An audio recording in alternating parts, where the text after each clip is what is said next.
सदाशिवसमारम्भां व्यासशङ्करमध्यमाम् अस्मदाचार्यपर्यन्तां वन्दे गुरुपरम्पराम्।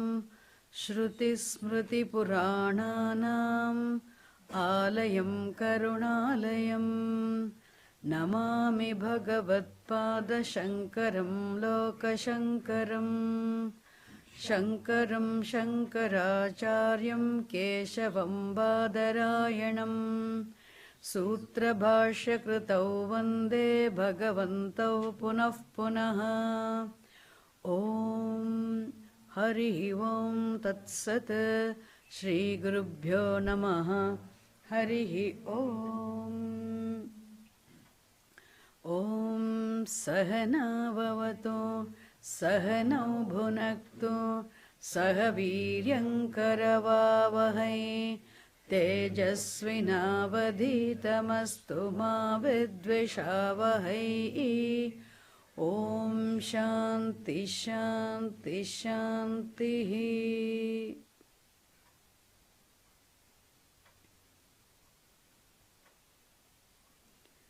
ॐ यश्छन्दसां वृषभो विश्वरूपः छन्दोभ्योऽध्यमृतात् सम्बभूव समेन्द्रो मेधया स्पृणोतु अमृतस्य देवधारणो भूयासं शरीरं मे विचर्षणं जिह्वा मे मधुमत्तमा कर्णाभ्यां भूरिविश्रुवं ब्रह्मणः कोशोऽसि मेधया पिहितः श्रुतं मे गोपाय।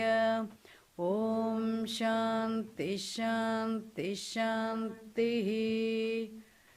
ॐ मेधा देवी जुषमाणा न आगात् विश्वाची भद्रा सुमनस्यमाना त्वया जुष्टानुदमाना दुरुक्तान् बृहद्वदेम विदते सुवीराः त्वया जुष्टऋषिर्भवति देवे त्वया ब्रह्मागतश्रीरुतत्वया त्वया जुष्टश्चित्रं विन्दते वसुसानो जुषस्व द्रविणो न मेधे मेधां म इन्द्रो ददातु मेधां देवी सरस्वती मेधां मे अश्विनावुभावा धत्तां पुष्करस्रजा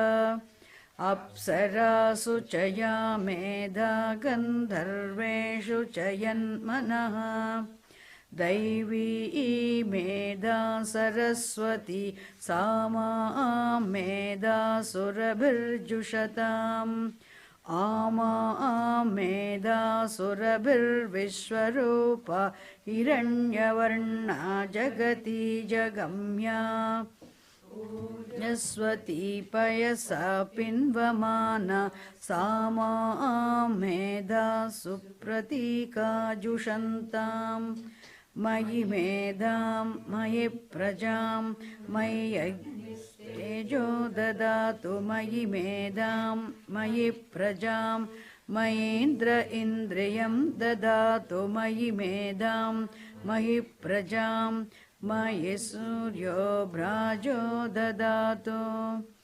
ॐ शान्ति शान्ति शान्तिः।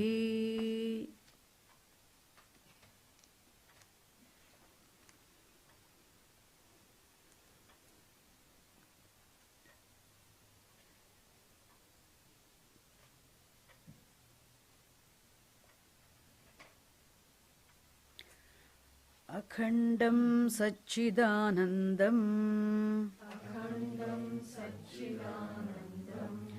अवाङ्मनसगोचरम्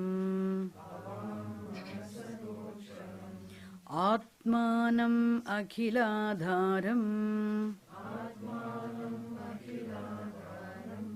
आश्रयेऽभीष्टसिद्धये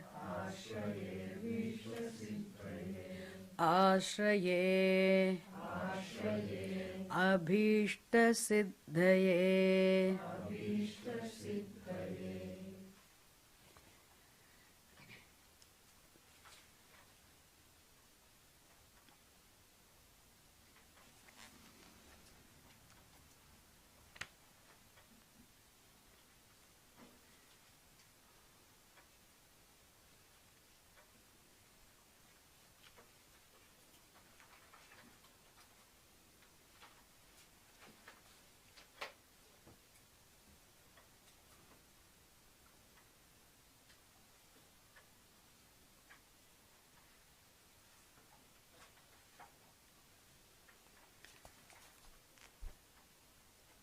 Last class,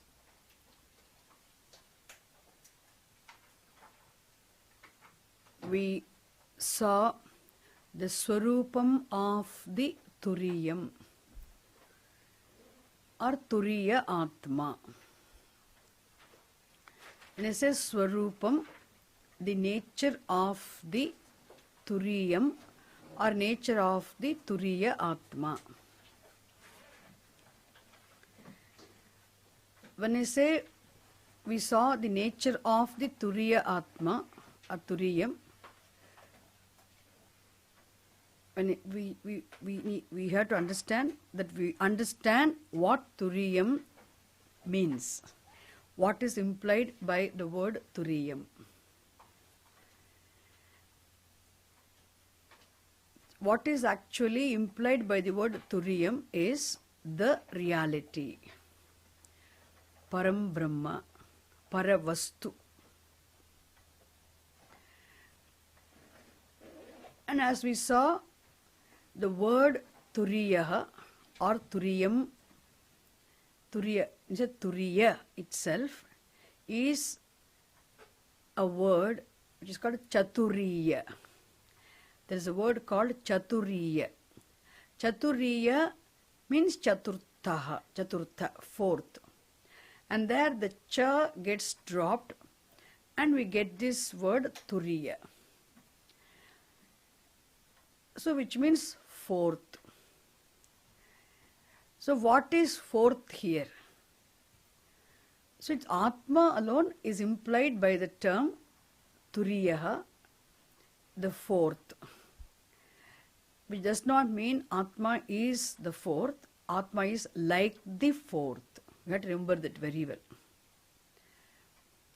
And that's why people say sometimes in meditation we experience Turiyam. You don't experience Turiyam. You are, in fact, the Turiyam is the very Swarupam of the experiencer.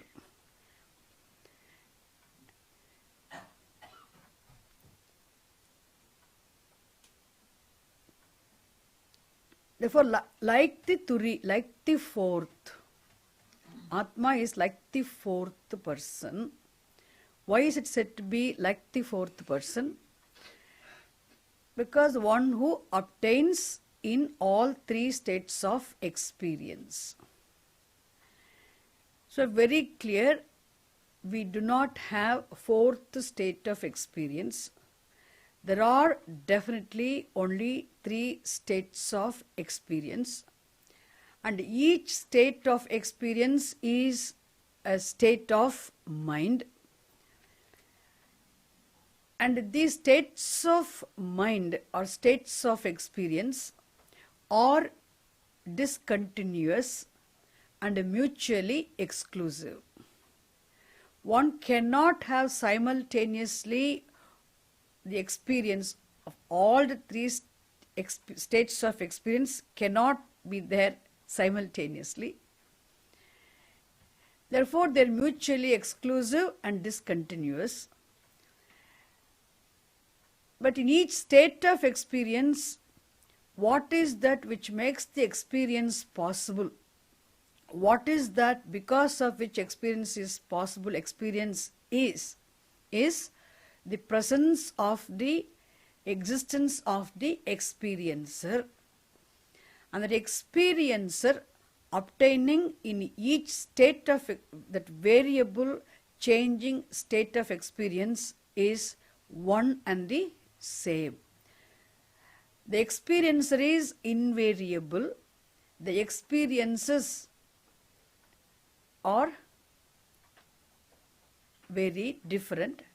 In the invariably present experiencer, in all the three variable experiences, is looked upon, is like the fourth person.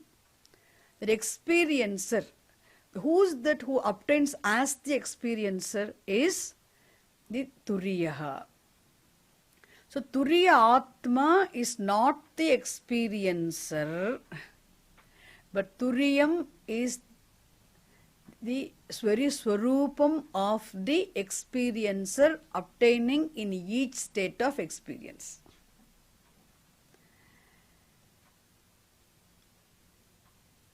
That's why I made very clear last class. Turiyam or Turiyaha is another word for Atma. So what is that Atma? All pervasive, innermost essence of every individual, the very substance of the substantive I, the content of the I, which is nothing but pure awareness or pure consciousness. And it is this pure consciousness implied by the term Atma is also implied by another term Brahma. So these two words also implied the reality, the consciousness. What is the reality? The pure consciousness.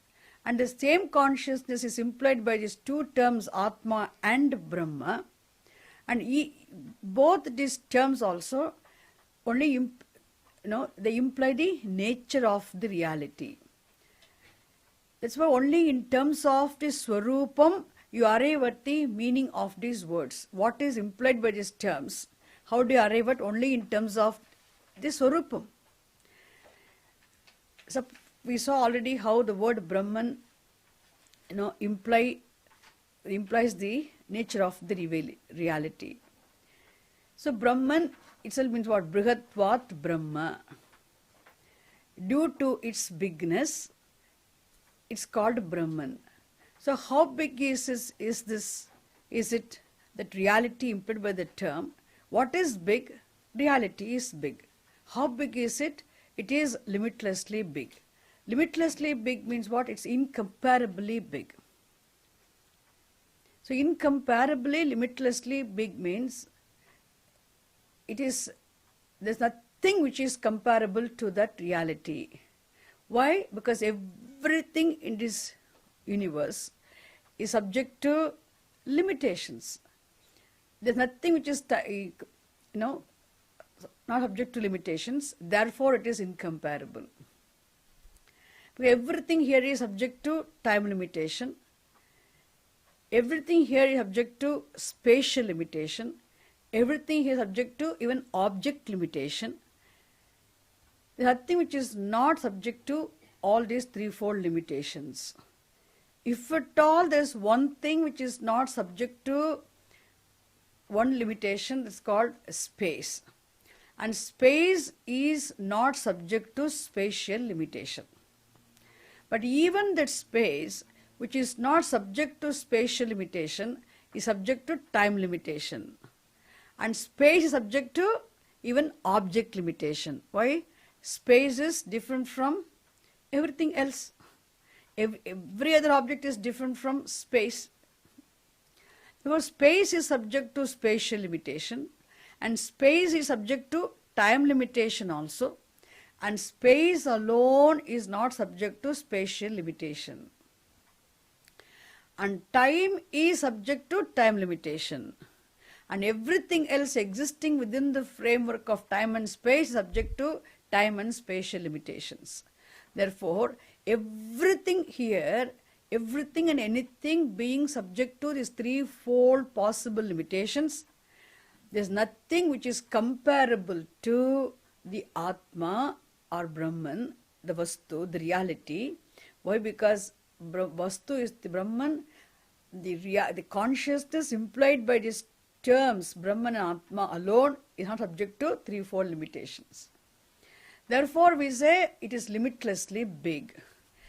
That's why the word Brahman means what? Limitlessly big. Being limitless and being limitlessly big is the nature of the reality, the consciousness. Consciousness is limitlessly big. No? Because it is limitlessly big, it is incomparably limitlessly big because it is free from all these limitations. And that consciousness which is limitlessly big alone is what we say what?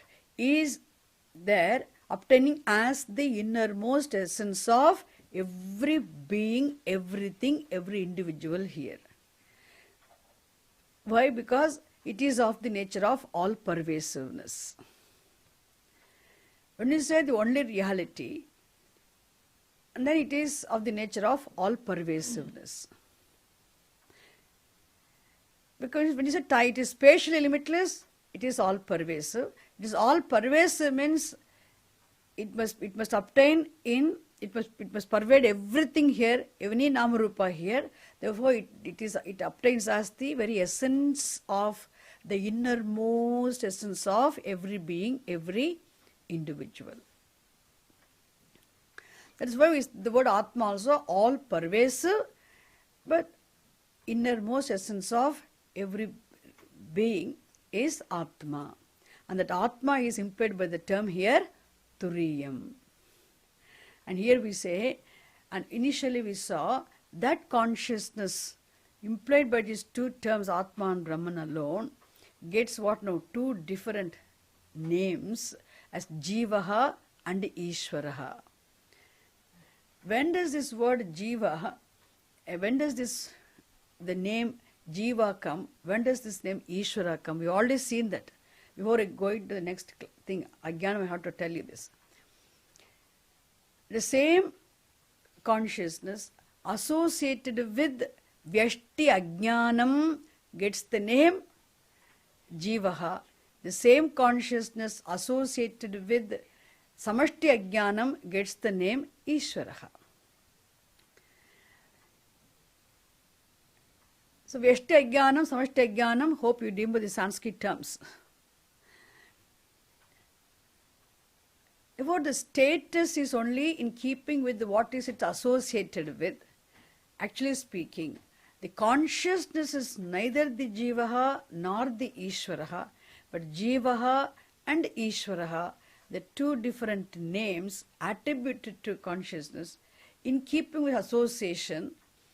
Therefore, what now? Jiva is Brahma, or Ishvara is also Brahma.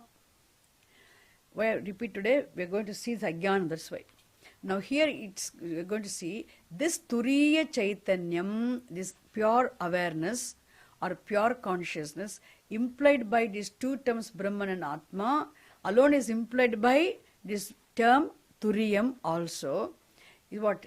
This alone in association with Ajnanam, it gets the two different names as Jiva and Ishvara.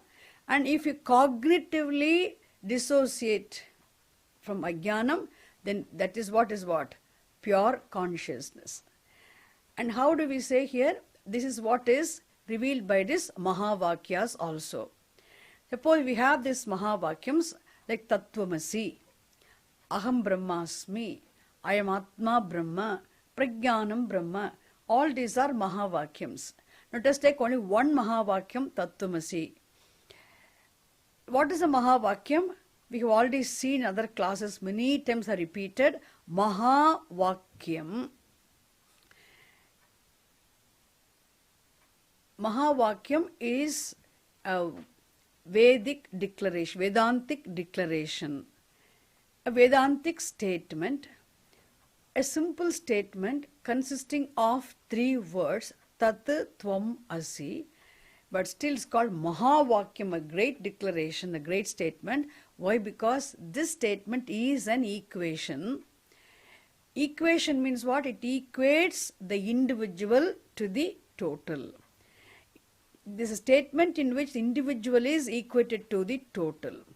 The individual endowed with all limitations is equated to the limitless Lord, the total.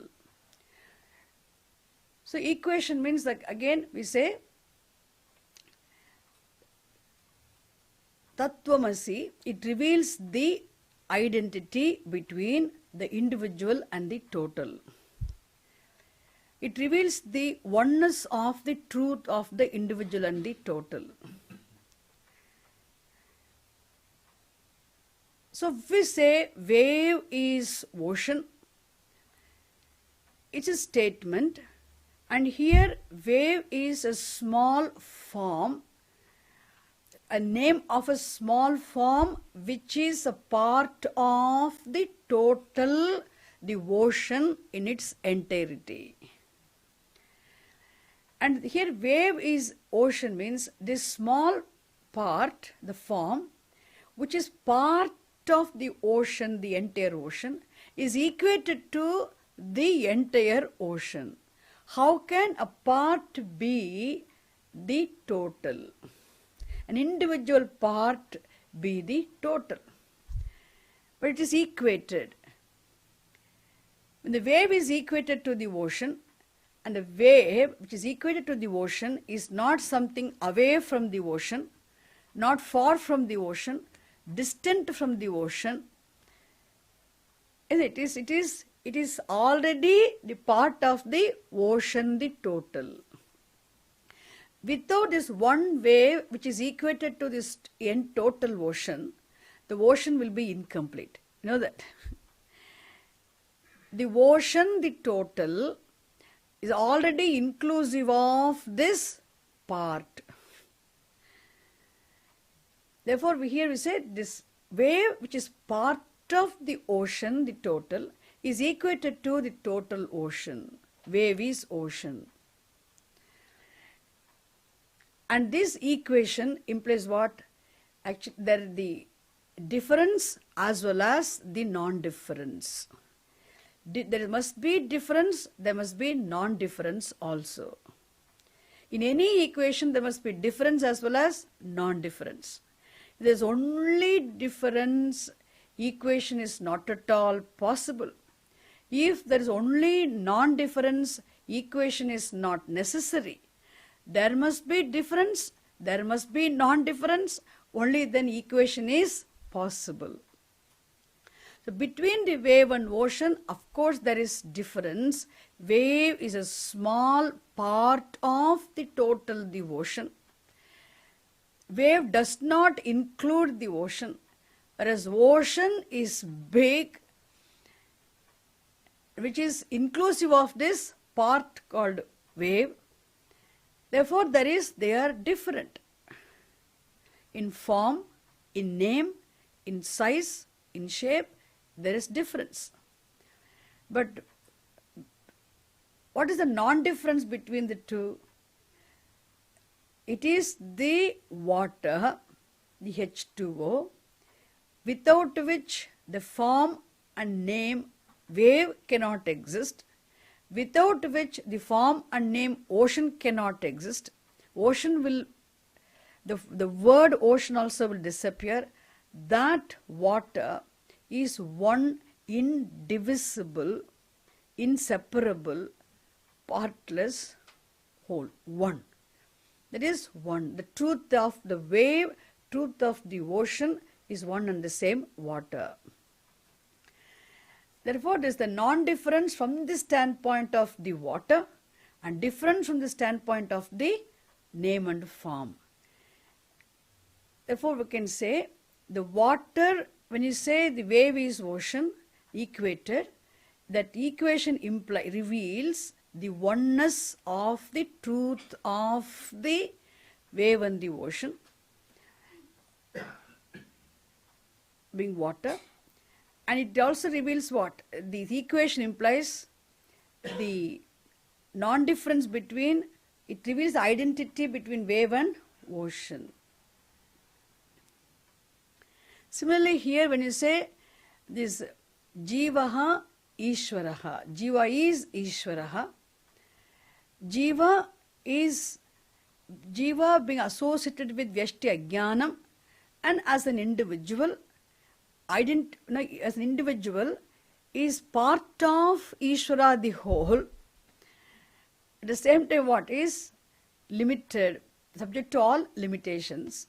Whereas Ishvara the whole being free from limitations, limitations in the sense is Ishvara being the total. There's a big difference in the Nama, Rupa, there's a Bheda, there's a difference. From the standpoint of the truth, without which there cannot be Ishvaraha, without which there cannot be Jiva, status. The truth happens to be one and the same, Turiyam or Atma or Brahma.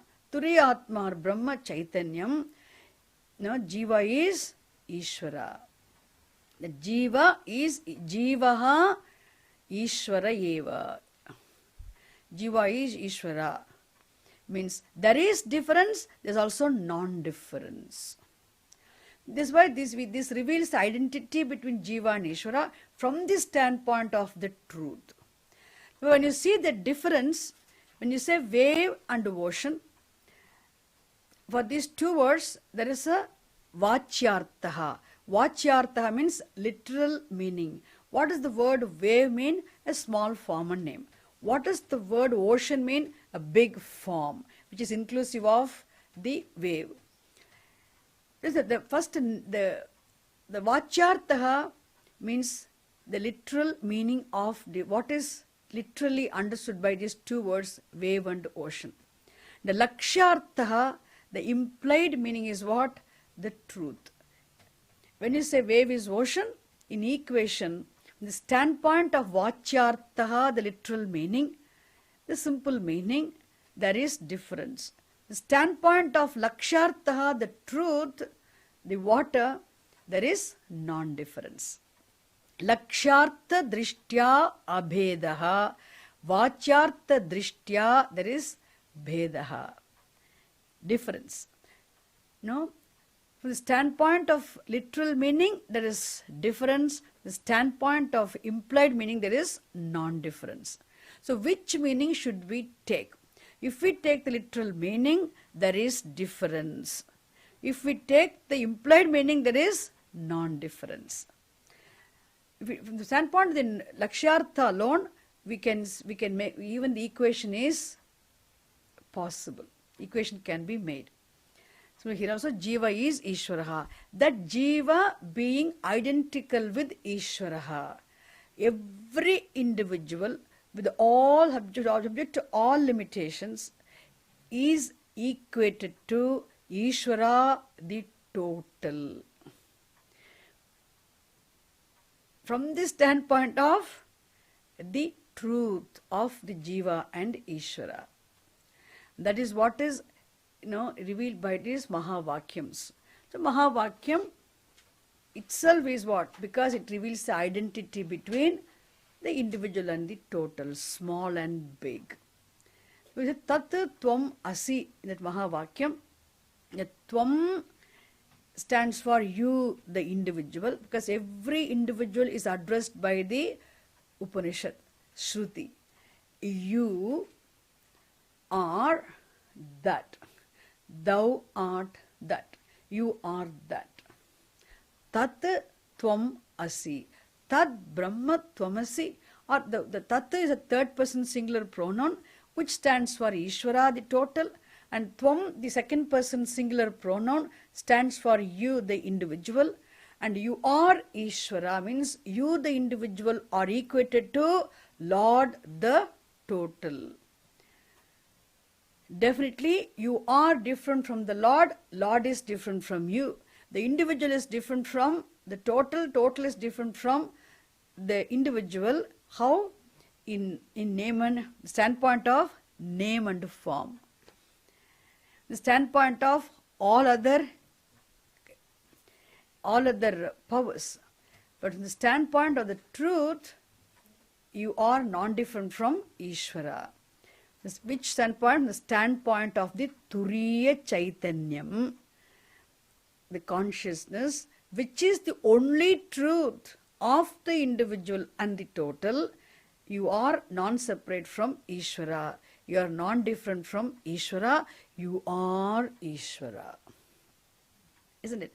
Therefore, here also, the implied meaning of the Tvam and Tat, the pronouns indicating the Jiva and Ishvara, in any Mahavakyam is what? Is actually the Turiyam alone. Okay, that's what I want to say. You know all these things. I have decided to bring in this Turiyam. What is this Turiyam? Turiyam is the Lakshyartha, implied meaning of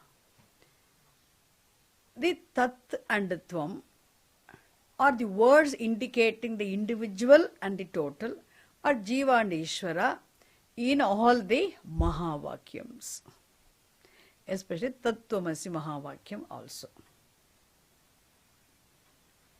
Is it clear? Lakshyartha, not the Vachyartha. That's also part of the today's class. I have to tell that. What is Turiyam? Turiyam is the implied meaning Lakshyartha. Lakshyartha what? Tat and Tvam are the words indicating individual and the total, Jiva and Ishvara in the Mahavakyam.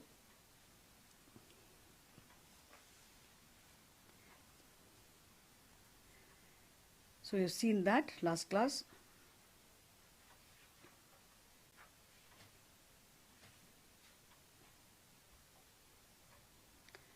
And here, that's why in that month, in that 49th verse, we can see that the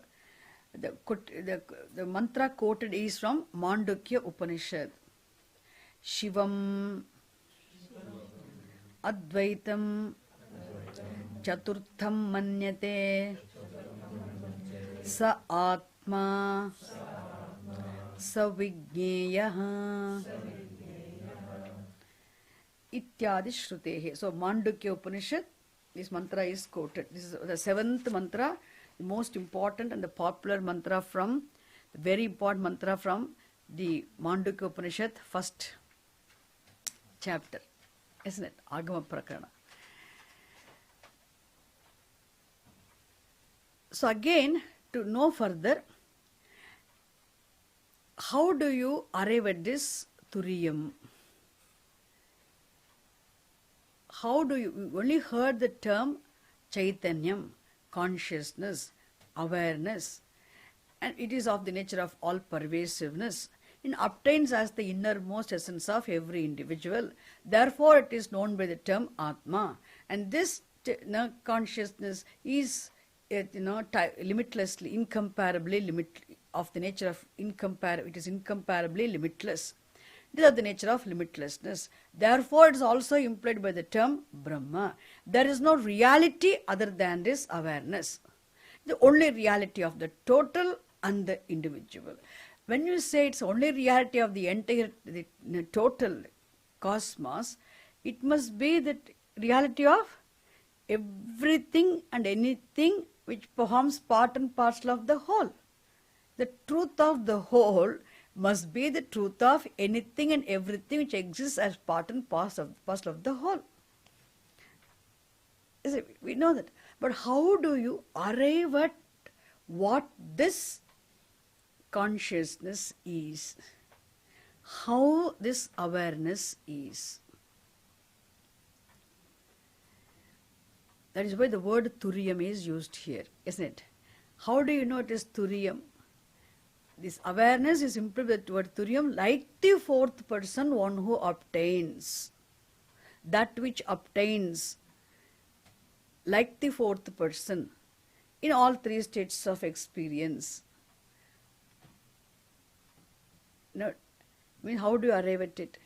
So you have to analyze each state of experience. But for you to, before even you analyze each state of experience, you have to discover that the very waking state itself. The very waking state, when you analyze your own waking state experience, even here, You have to know it is like the, it is there, Turiyam is that which obtains as the very Swarupam of the experiencer. When it is said, in the waking state there is an experiencer. And who is the experiencer? Who is the experiencer here? So when you say, I am an individual, the entire world is experienced by me and I am the experiencer. Okay, the world is evident to me. The world is known to me, known by me, experienced by me. You know? And all the objects are experienced by me. Therefore, I am the experience. With reference to the word, which is an object of experience, I am an experiencer. I am the experiencer because it is experienced by me. By me, every one of us can say this, isn't it? Every individual can say, every individual is an experiencer from the standpoint of the world, isn't it? I am the experiencer. Every one of you can say, all of us can say that. When you refer to yourself, what do you say? You say, I. Definitely you won't say he, okay? She is Swamini. I don't say that. I am Swamini. You know, we don't use any other pronoun, a singular pronoun or any other pronoun except this first person singular pronoun I. When I refer to myself, I use only specifically the first person singular pronoun I. Therefore, if I am the experiencer, and then when I say I, definitely I am the experiencer. The world is an object of experience. The world is experienced by me. Here, if you are the experiencer, who are you the experiencer? Who are you the experiencer? Here, we already seen in Tattva Bodha, introduction to Vedanta classes, we have done this. Drik, Drishya, Viveka, Prakriya, we already used, analyzed very well. The Prakriya, the method of distinguishing the Drik from the Drishyam. Method of distinguishing the seer from the seen. First of all, you have to distinguish, you are the experiencer, but who are you the experiencer? You have to distinguish yourself, the experiencer, from the experienced, first of all. So anything which is beyond the body, external to the body, is known to you, experienced by you, perceived by you in any form, in the form of form or color or sound or light or taste or touch. Anything experienced by you is an object of your experience. You know you are different and distinct from all those other objects of experience. There's no doubt.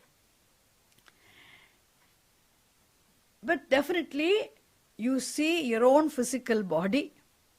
Now from head to toes, you see this entire physical body, the gross body, which is also known to you, experienced by you. Therefore, when you say, I am the experiencer, and you, the experiencer, are different from the object of experience, anything experienced by you, with your own physical body. Your own physical body, which experienced by you, is also what comes under the category of the objects only. Therefore, your body also is included in the world of objects. You can always, whenever you say the world of objects, you exclude your body. You see anything and everything external to the body, you see as the world of objects, as part of the world of objects. Do you include your physical body in the world of objects? You never. But now you have to learn to see, I, the experiencer, am different from anything and everything experienced by me. No, which and the experienced by me is an object of my experience. I am the experiencer, different from the object of experience. which means my own physical body, which is experienced by me, all the pains caused by the body also remained me. Definitely what? You have to learn to, isn't it? Definitely it is object of experience. My own physical body, I have to cognitively include it in the world of objects of experience, world of objects of knowledge, which means I cannot have I sense anymore in the body. As an individual, I can relatively identify myself with the body. I can say I go, I come, etc. But cognitively, intellectually, I had to see the fact of body being part of the objective material universe.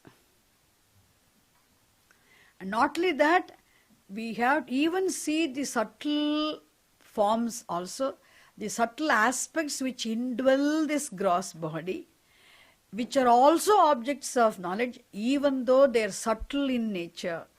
The subtle aspects which are not available externally for sense perception, like my limbs and my body, like my belly or my back or my hair, and available, even though there are subtle aspects, they indwell the gross body, still I see the fact of even the subtle aspects which constitute the subtle body, which indwell the subtle body, also being objects of my perception.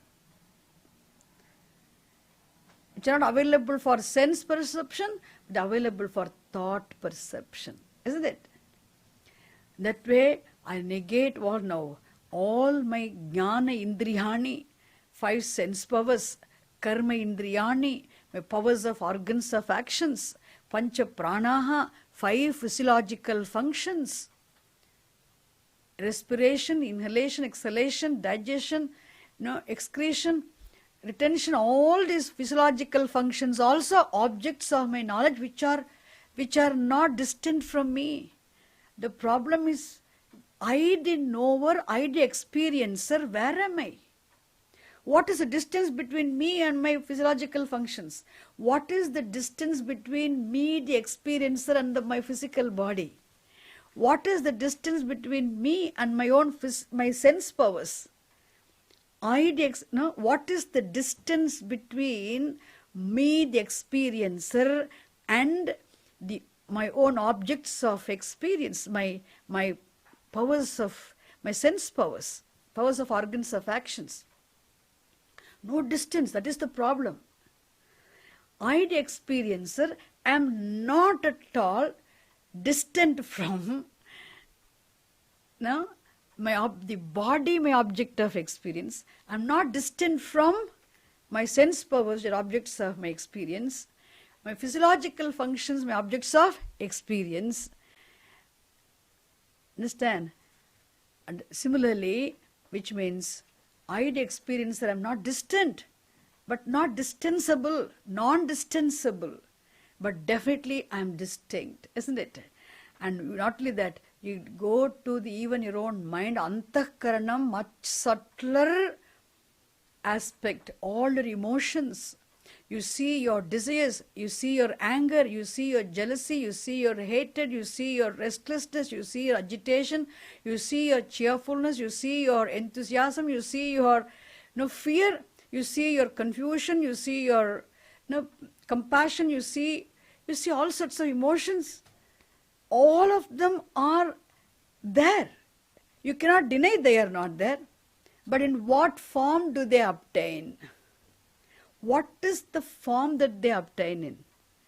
All of them obtain in subtlest material forms or thoughts. You can only understand how the thought is in the form of anger, in the form of all those things. That's how you can see. Your understanding, your ignorance. So, even those thoughts are also objects of your perception, because these thoughts are there in waking state, And in deep sleep state, you also see these thoughts being not there. There is a time when these thoughts are there. There is a time when these thoughts are not there. Isn't it? You see the thoughts, which means the thoughts are also objects of knowledge. That is why you can see you the experiencer.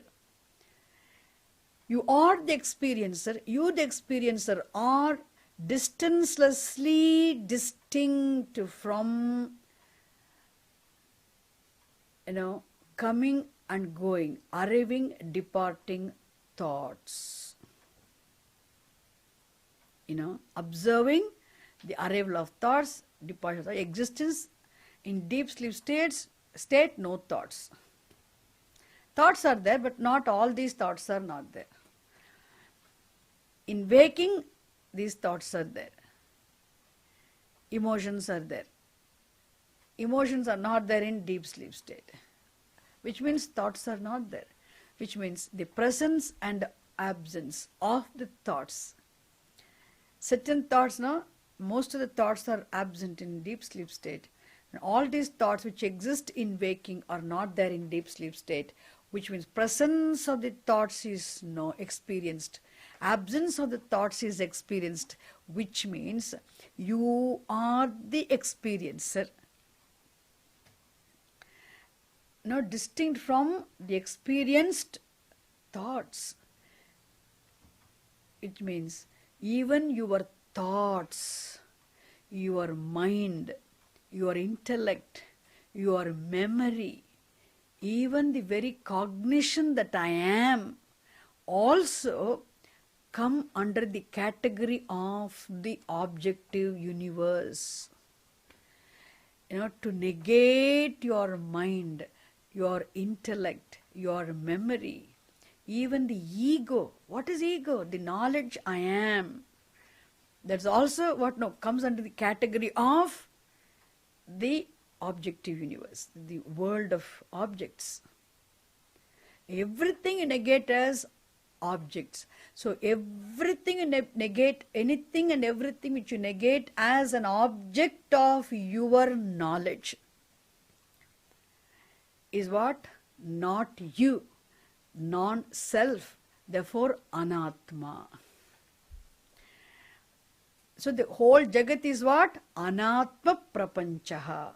Anatma jagat, anatma prapanchaha. So what about the body? Part of the objective universe. Therefore anatma prapancha. Your body is included in anatma prapancha. What about your physiological functions? Anatma prapancha. What about your sense powers? Anatma prapancha. What about your powers of organs of actions? Anatma prapancha. What about your mind? Anatma prapancha. What about your intellect? Anatma prapancha. Your memory? Let me keep memory with me. No. Anatma prapancha. What about your ego? Ego also anatma prapancha. Understand? You are not ego, nor are you egoistic. Another problem. You are not ego, you are not egoistic also. You are just yourself. Understand? Therefore, all anatma prapancha. What is left now? Other than anatma prapancha, what is there now? What is now? You, the experiencer, alone are distinct from the anatma prapancha, which is inclusive of your body, mind, sense complex. That you, the experiencer, you have to say what now? What are you? And Mahavakyam says, Tattvamasi. Isn't it? Tvam, that you, the experiencer, distinguished from the experienced world of objects, experienced objective universe. That experiencer or that Lord. You are that Lord. Experience alone is equated to what now? Ishvara.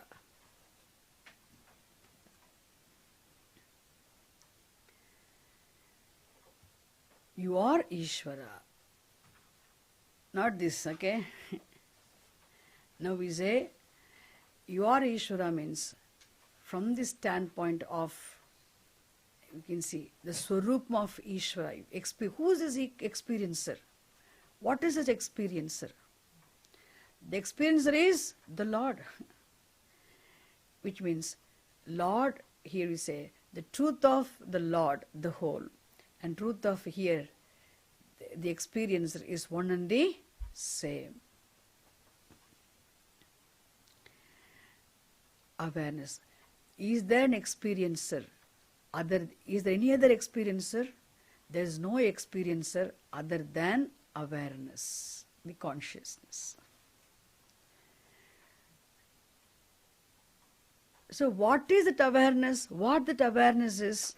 Here, the experience, there is no experience other than awareness. Even though awareness is not the experiencer, there is no experiencer other than awareness. You are just the knower. You are experiencer. So you, the experiencer, are awareness. The pure awareness. It's like exactly saying, last class also I told the same thing. When you say the illuminator of all the opaque things, this is the entire house of opaque objects. The entire house of opaque objects is illumined by, is it? When we say illumined here, there is an illuminator of this entire house of opaque things. And that illuminator is what? Light. When you say the illuminator is only a status attributed to the light, really speaking, without the opaque things. If you see light from the standpoint of the light, just the light. Light is not the illuminator. Understand? Light is of the nature of illumining. And light, therefore, in the presence of the light, without any effort on the part of the light, opaque things shine. And therefore, from the standpoint of the illumined, shining, opaque things, the illuminator is status attributed to the light. Really speaking, from the standpoint of the light, light is not the illuminator. The standpoint of the shining, illumined, opaque things, the illuminator status is, you cannot give the illuminator status to anything else here except the light. Is it clear? Similarly, there is no, the knower experiencer status cannot be given to anything here. Mind cannot have the knower status. The sense powers cannot have this knower status. How can you give? Every known object,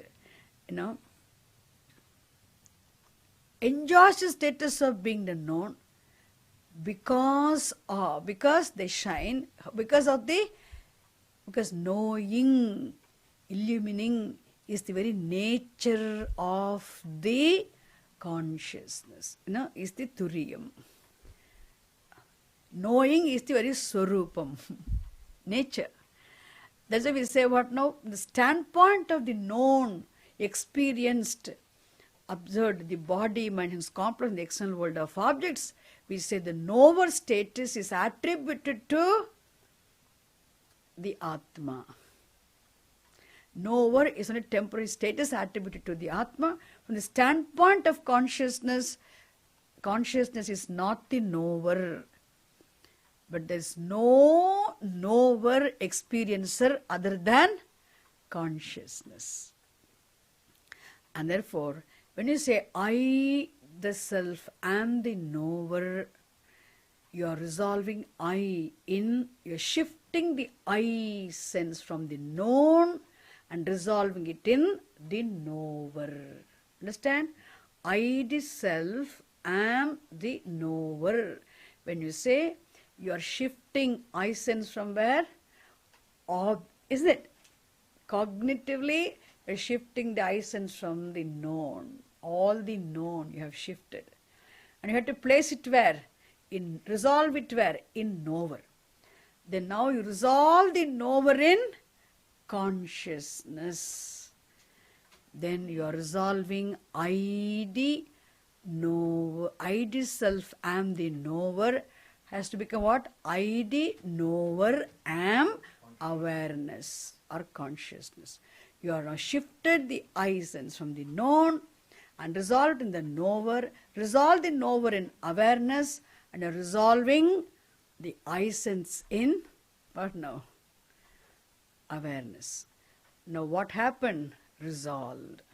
I sense is resolved. Understand now? Now we say there is only awareness. Is it clear now? What is the truth of an individual? This is how that awareness, in which, how do you arrive at the awareness? As the Swarup. First of all, you see yourself being the experiencer. And thereafter you discover the Swarup of the experiencer being awareness. Then you shift the I sense from the known and resolve the I sense in knower experiencer. Then by discovering the truth of the knower being awareness, you resolve the very I sense in awareness. This what do you know? This what is Swarupena. In the as the very Swarupam, as the very truth of the awareness, you stumble upon, you arrive at the consciousness. Understand? That's why that which obtains as the truth of the innermost essence of an individual is the experiencer obtaining in every individual. And the true Swarupam of the experiencer happens to be the awareness. That awareness obtaining as the inner Swarupam of experiencer is said to be what? Is implied by the term Atma. And that understand, that Atma is what? Turiya Shabdartha.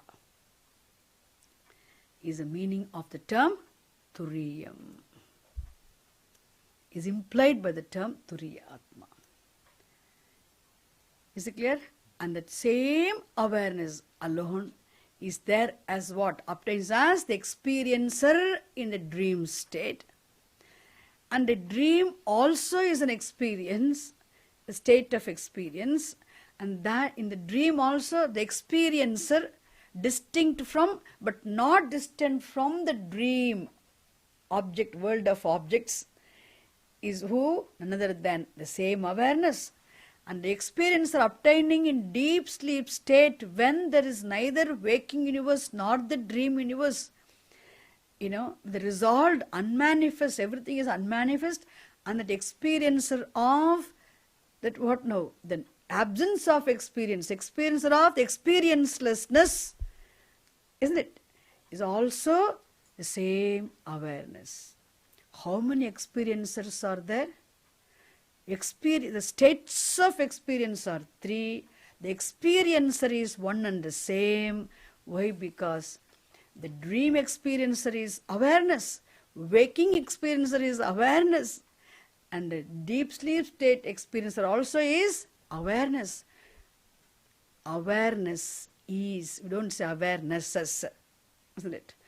There is only awareness obtaining as the experiencer, obtaining in all three states of experience.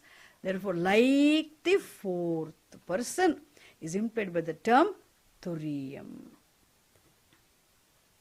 Is it clear? Here also what is here we have done two things. Distinguishing, isn't it? To this method of distinguishing the knower from the known, first of all you see yourself being the very experiencer, distinct from the experienced. then you are not just experiencer. You, the experiencer, are awareness. You have second resolution is there, second step. And that is what? Atma. Then you can say Aham Atma.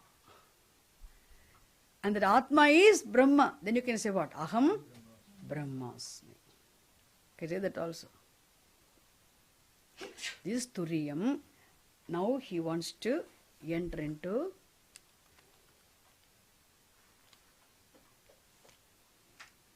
okay.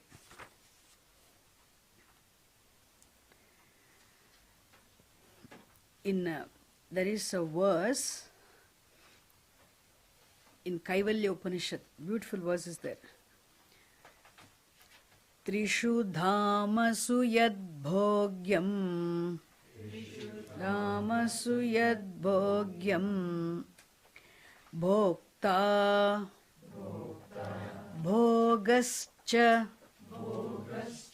yad bhavet tebhyo vilakshana sakshi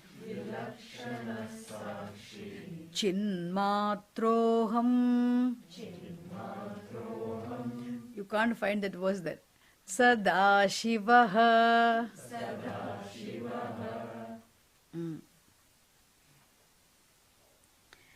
So,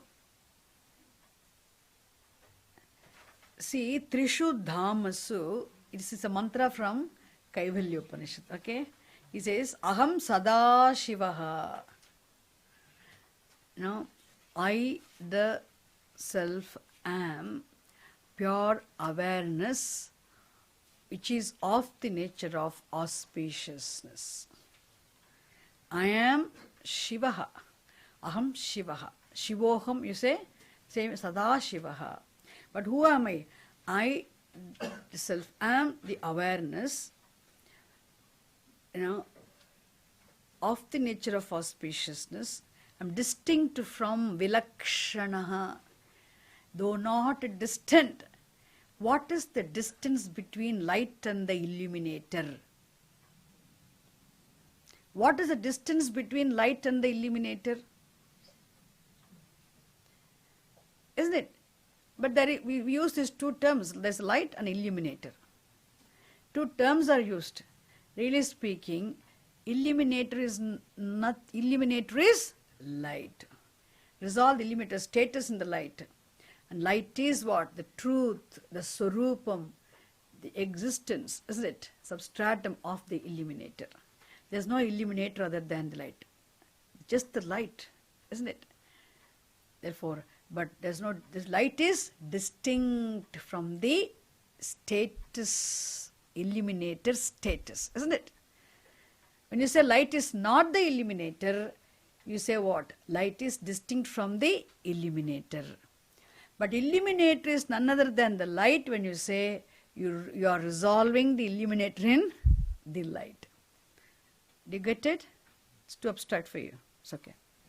Similarly, Sakshi, we say Vilakshanaha, Sakshi. Vilakshanaha means what? Distinct. Sakshi. Now the one who obtains as the witness, which is distinct from in all the three states of experience, there is what now we say Bhokta, the experiencer, Bhogyam, the experienced, and Bhogaha, experience. Okay, the witness, the Atma obtaining as the witness, the experiencer, in all three states of experience is what? Distinct from the experiencer, the experience, and the experienced. Enjoyer, enjoyment, and the objects of enjoyment. Bhokta, this is a Bhokta, enjoy, experiencer. Bhogaha, experience. Bhogyam, enjoyed, experienced. In the world of the objects of experience. So here, what about Turiya Atma Chaitanyam here? Awareness, the consciousness, The Turiyam is distinct from Vilakshanaha Sakshi, distinct from the experiencer, distinct from the experience, distinct from the experienced, but not distant. Is it clear? That's what Sadashivaha. This is a verse from the Upanishad, just I want to say, and that I want to, it's given here. Anyway, I've already explained how this consciousness is the Lakshyarthaha, implied meaning of the pronouns in Mahavakyam, indicating Ishvara and Jiva. Is it clear that also?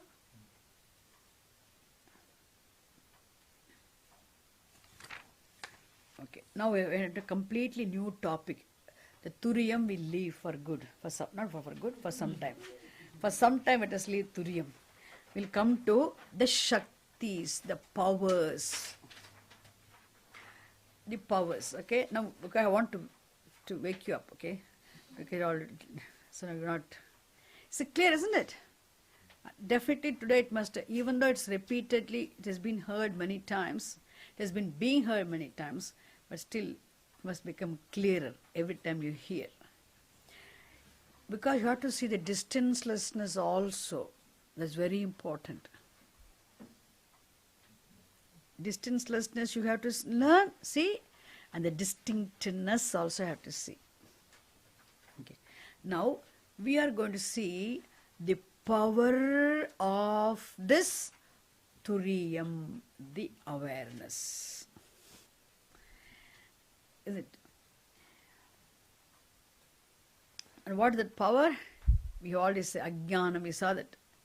Now this power of consciousness obtains in two-fold forms.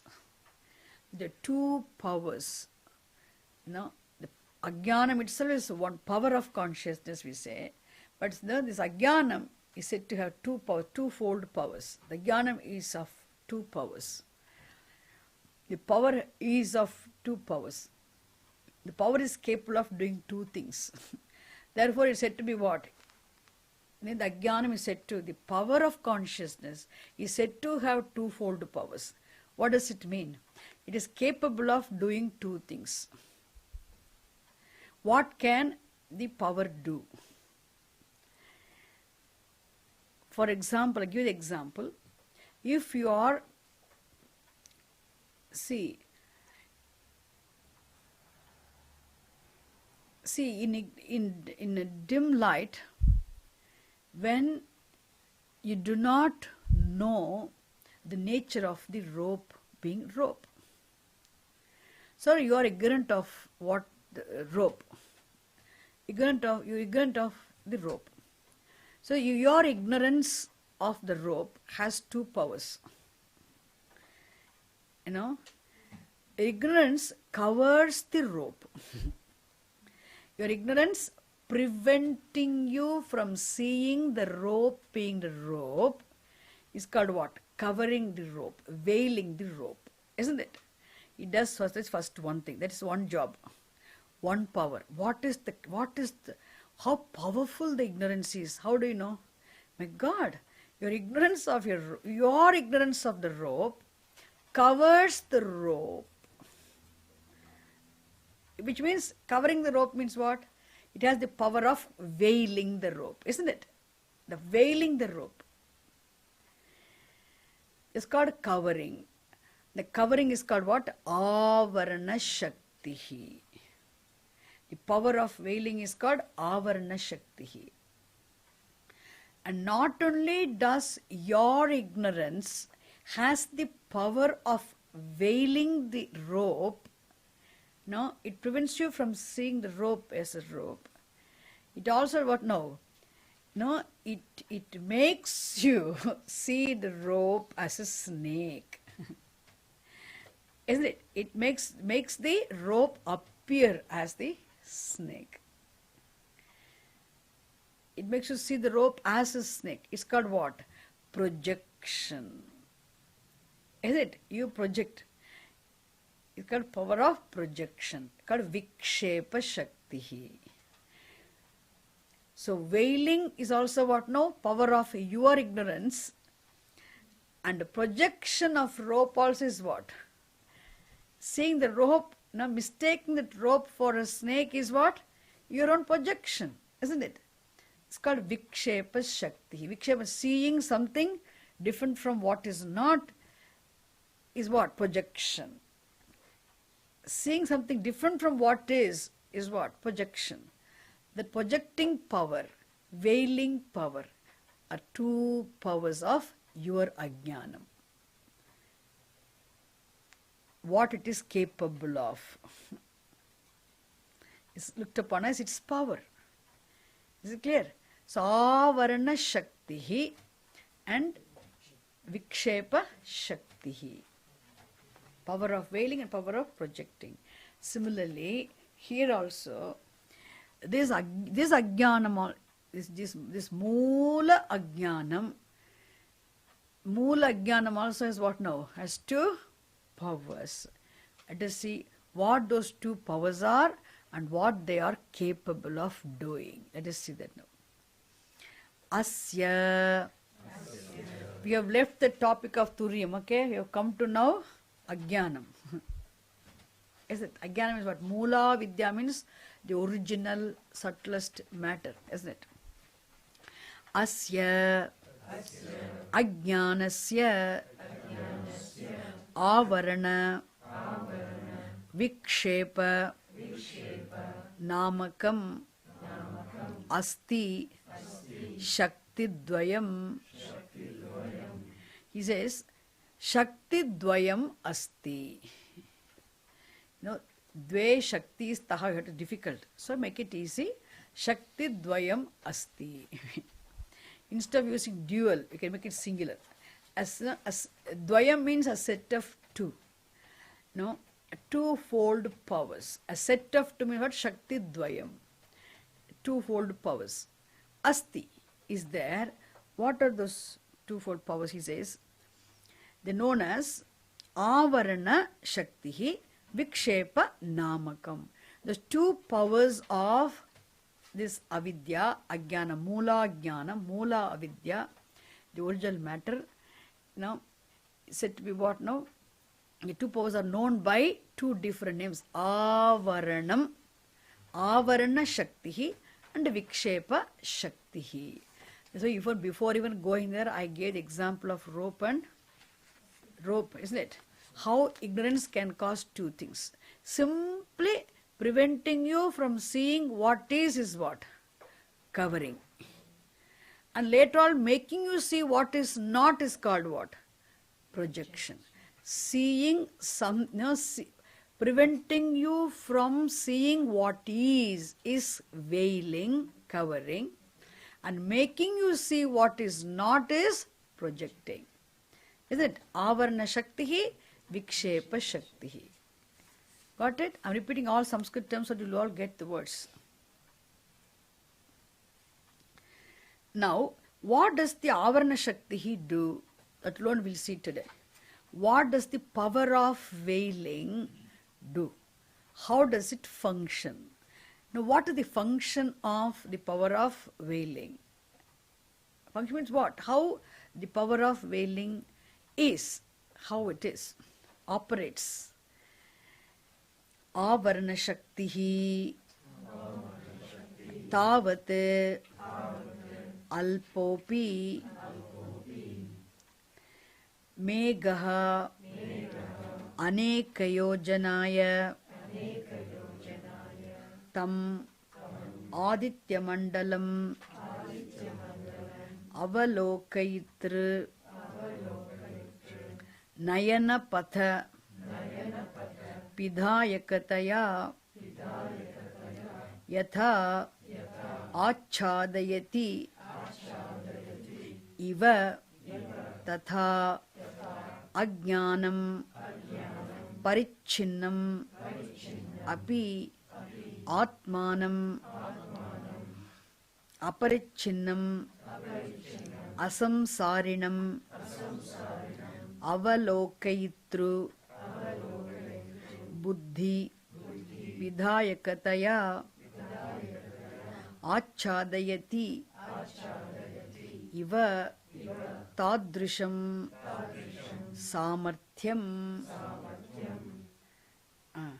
Samarthyam means capability, capacity, efficiency. The power, what it can do. What samarthyam, the word samarthyam. Now it has that power, capacity. What can this Avarana Shakti do? What does it do? It says, see, when you see, example is given first. Understand example. This Avarana Shakti is what? Alpaha. It is very, very, isn't it? Limited. Even though it is limited in nature, it has its own limitation. Avarana Shakti has its own limitation. Even though it is limited, what does it do?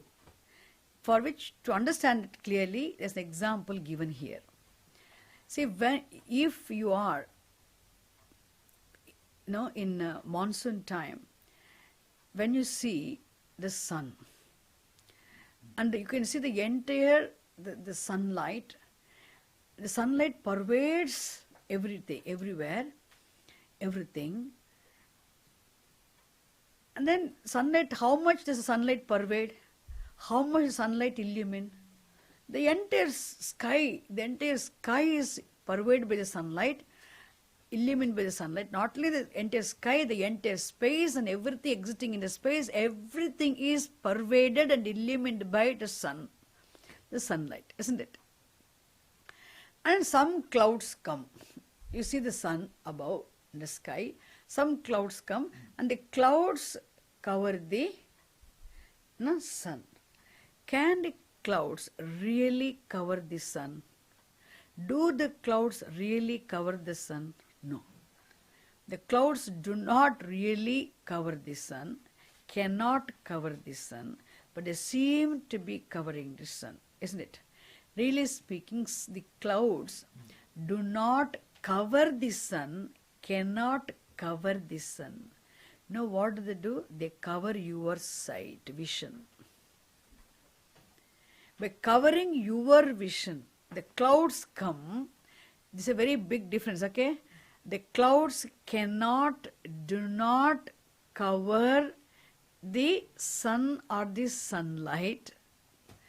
But the clouds, when they come, the clouds only prevent your eyes from seeing the sun. What is covered now? Your vision. Your vision becomes blurred, isn't it? Your vision becomes distorted. Is it clear? They only covering your vision, covering your eyesight, it covers. And it makes you think what? The sun has no light. The sun is not bright. It covers the clouds cover your sight, your eyes. It prevents you from seeing the sun. Sun is not covered. Sun always shines. You are not able to see the sun. Why? When you are not able to see the sun, is it because sun is covered or is it because your eyes are covered?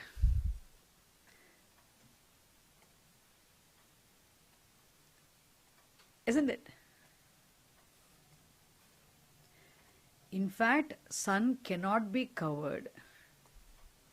When the clouds come, the clouds only cover your eyes, which means they prevent you from seeing the eyes from seeing the sun.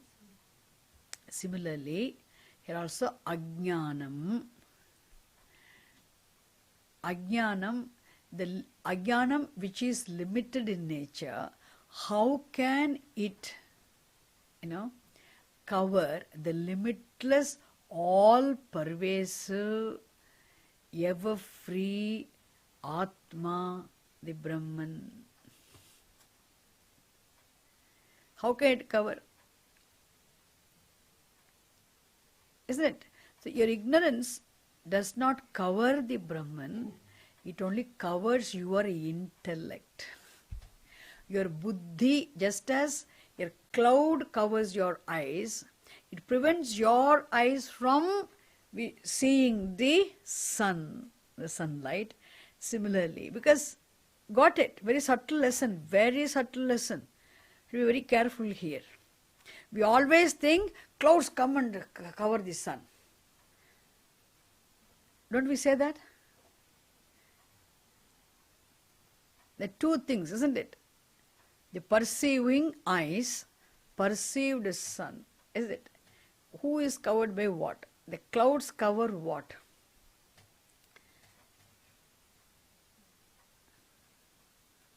The very clouds shine because of the presence of the sun. The clouds covering the sun itself is seen because of the very sunlight. So such sunlight, because of whose presence, because of whose light alone, the very clouds are seen. The clouds covering the sun is seen. How can the clouds cover the sun? Prevent you from, isn't it? The clouds, when they come, they only cloud your vision, that they prevent you from seeing the sun. You think sun is not there. Sun is, you say what now? Oh, sun is, the clouds cover the sun. Clouds do not cover the sun, they cover your eyes. Understand? Similarly, the all-pervasive, ever-free Atma, how can Atma, the truth of the whole, be prevented, listen, from seeing, being seen? You must be all the time you are seeing what? All the time you are seeing Atma. The seer is Atma, the seeing is Atma, the seen is Atma. There is nothing which is not Atma. All pervasive reality, Turiyam. How can it be prevented from seeing? You are always seeing. When you are seeing the clouds, you are seeing the sunlight. Understand? How can Atma is not prevented? But still you are not seeing the truth. Seeing the truth, you are not seeing the truth. Seeing the sunlight, you are not seeing the sunlight. Got it? Seeing the Atma, aware, experiencing the Atma, you are not experiencing the Atma. It is not because, no, it's Ajnanam, this Avarana Shakti does not cover the Atma, cannot cover the Atma, it covers your intellect. Your sharpness is made what? Dull, isn't it? So your buddhi becomes restricted. Your buddhi capacity to see everything is it obstructed by Ajnanam.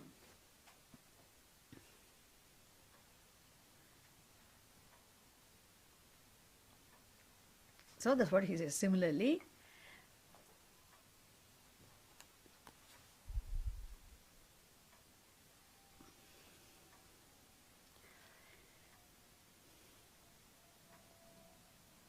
what he says, Megaha, see that word now? Megaha. Megaha means cloud.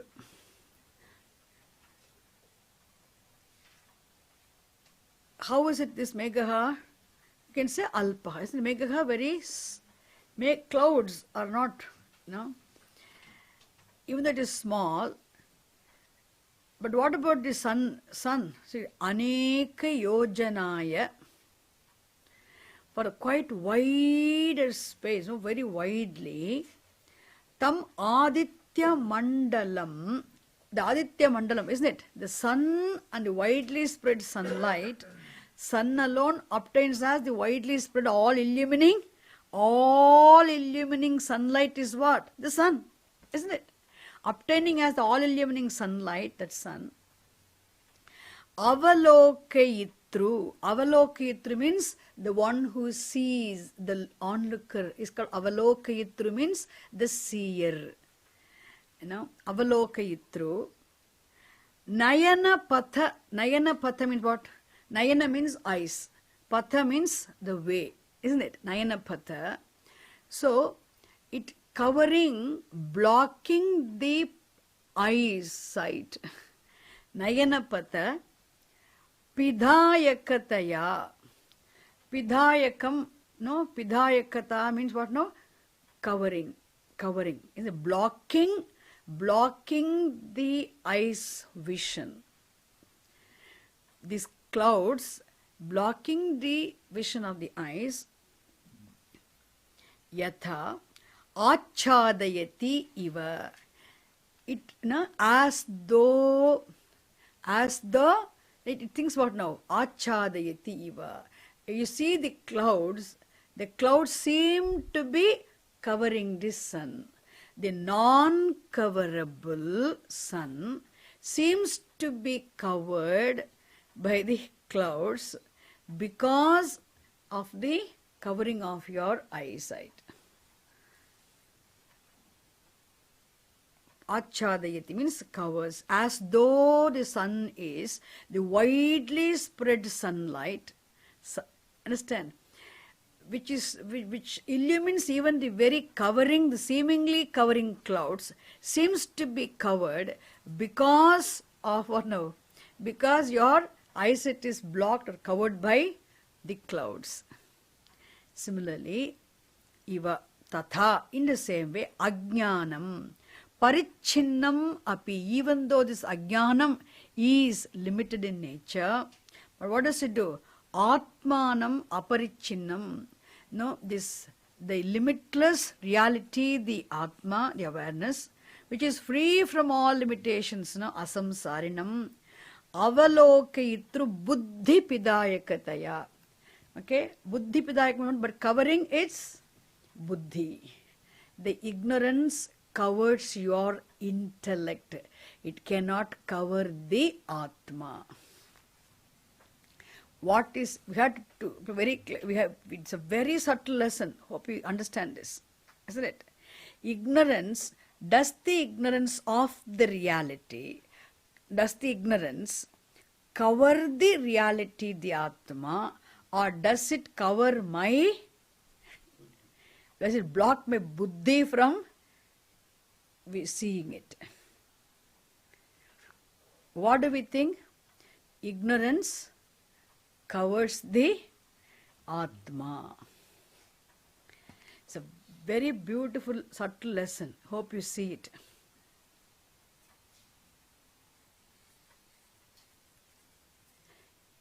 Ignorance which shines in the present, shines in awareness, because of the presence of awareness, in the light of awareness alone, ignorance itself shines.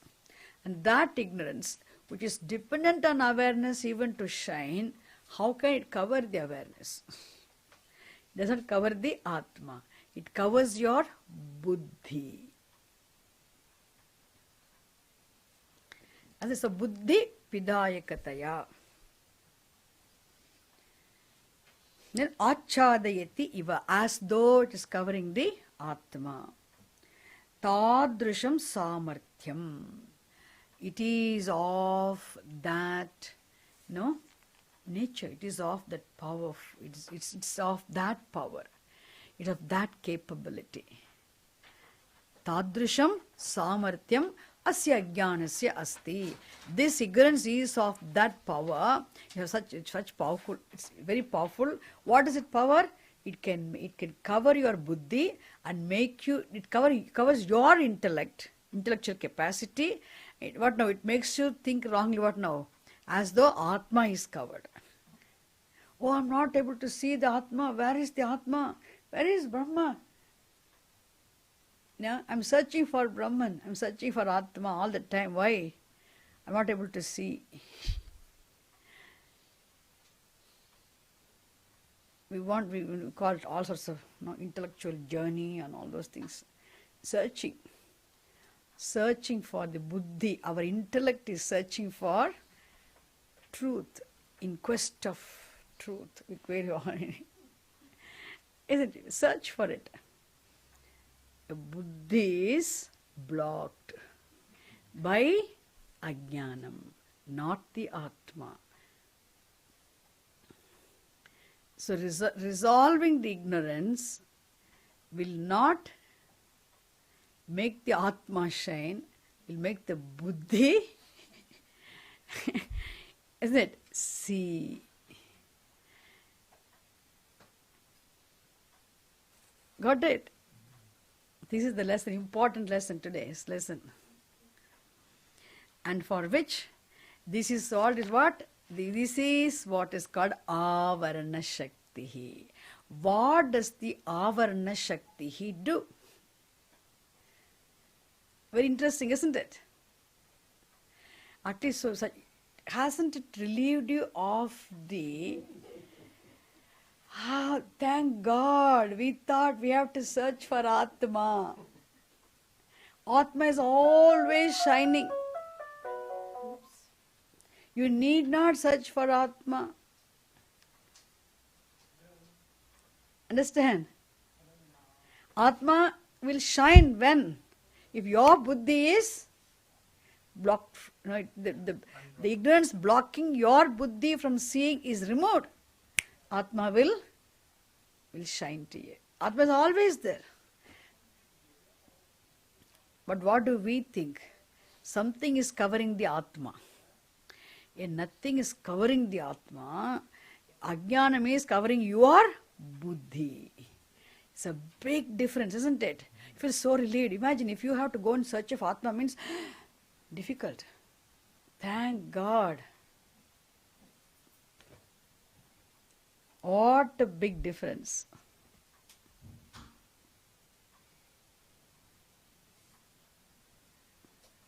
This is the very nice lesson today. Removal of ignorance in terms of resolving the ignorance will really make my buddhi cognize, not as an object, but as the truth of the subject and the object.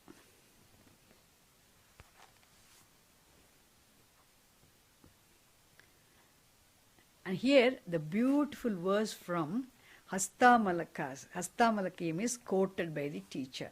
I told you Vedanta, the speciality of the Vedanta Sara is, for every small lesson, there's a quotation from Upanishad, a quotation from some authentic, the work. And here Hastamalakam is quoted. I think I did a Hastamalakam Stotram, no, for you. Ghanacha, don't worry about reading the Sanskrit, okay? Just listen. If you have time, I can teach, otherwise I will teach you next class.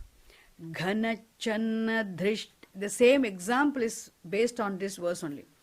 Ghanachanna drishtir ghanachanna markam yatha manyate nishprabham chati moodhaha tata baddhavad bhati yo moodha drishte sanityopalabdhi swarupohamatma. Nitya upalabdhi swarupaha aham atma. So I, the self, am the all-pervasive innermost essence, the awareness. What is it? Always tata baddhavat bhati yaha moda drishtehe. The delude, only for the deluded minded, Atma seems to be bound. Whenever you say I am, Atma seems to be bound, limited for whom? Only for Muda Drishte, for the deluded minded. One whose buddhi is covered by ignorance is deluded, clouded with ignorance is deluded. For the deluded, the ignorant minded, Atma seems to be bound, seemingly bound, not really bound, isn't it? Baddhavat bhati Atma, for whom? Moda drishtehe, for the deluded minded, clouded, one whose mind is clouded with ignorance. Like what? He says, Ganachanna drishtihi ganachannam arkam yatha manyate. Nishprabham. You know, Ganachanna markam, he says, Ganachanna drishtihi. Ghanam means Ghanaha, Ghanaha means Meghaha, cloud. The one whose drishti, one whose vision is covered by, these clouds, and Ganachannam drishtihi, the one whose vision is covered by the clouds, thinks, what now? Ganachannam arkam nishprabham. He thinks, oh, sun is not bright, sun has no light. No, the sun is covered by the clouds. Whenever you see the clouds, what do you say? The clouds are covering the sun. Don't we make the expression? Tell me to the truth. We all say. We never say our vision is covered by the clouds. We always say this thoughtlessly, carefully, thoughtlessly we make this expression. Clouds are covering the sun. Actually speaking, clouds, why do we say that? When our vision is covered by the clouds, Ganachanna, Channa means covered, isn't it? Ganachanna drishtihi, the one whose vision is covered by the clouds, thinks, manyate, thinks what? Ganachannam arkam nishprabham. He thinks the sun is covered by clouds and the sun is also nishprabha. Sun is not brilliant. Sun is not brilliant. Doesn't shine. Sun doesn't shine. Sun is not seen. Sun is not seen. Why? Because clouds are covering the sun. Similarly, tatha, yatha. In this, just as the one thing, he thinks in the same way. What now? The one whose buddhi is clouded by ignorance, and he thinks this all-pervasive Atma, ever-free Atma, is bound by ignorance. See clear? We'll see that next class. It's time. It needs a little more explanation. We'll see. Ghanaha means Meghaha. Ghanam means also what now? Weight also we say, heavy, isn't it? Ghana. But here Ghanaha means cloud. The cloud is called Ghanaha because heavy loaded with water. That's why. Understand? Okay. Ghanachanna drishtihi. Say. Ghana. Channa means covered. Okay. Ghanachanna drishtihi. Ghanachannam arkam. Yatha manyate. Nishprabham. Cha. Atimudaha. Not simply deluded. Atimudaha. Ati means what? Totally deluded. Absolutely deluded.